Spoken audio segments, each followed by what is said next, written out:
சொன்ன வரங்கள் ஆதி சொற்கே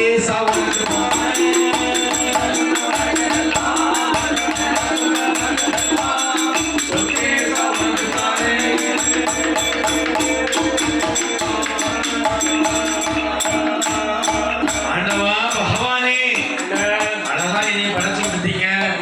இந்த அழகான படைப்புல இந்த நாட்டுல நல்ல உடம்ப தந்திருக்கீங்க. எப்ப வாங்க, நல்லா இருக்கீங்களா? இந்த அழகான உடம்புல எனக்கு 2 கையை தந்திருக்கீங்க. இறைவா, அழகான 5 விரல தந்திருக்கீங்க. அம்மா, அப்படிதானே? இவ்வளவு பெரிய உருவத்தை தந்த எனக்கு நான் உங்கள்கிட்ட என்ன வரம் கேட்க போறேன்? நான் உங்கள்கிட்ட கேட்கக்கூடிய வரம் சின்ன வரம் தான். ரொம்ப சிறுசு. என்ன, ஜேபி காலேஜ்ல மாரியம்மன் டிபார்ட்மெண்ட்ல 1 மணி நேரத்துக்கு முன்னே கேட் பாஸ் வந்ததுக்கா நான் வரத்தை கேட்க போறேன். அந்த வரம் உனக்கு கிடைக்கவே கிடைக்காது, நான் இல்லாம கிடைக்காது. அப்படிதானே? ஆனா கைலாச வாசல்ல நல்லா இருக்க பகவான் என்ன வர கேட்கான்? சமையல்லூலையும் சிறியவன் ஈஸ்வரனே எனக்கு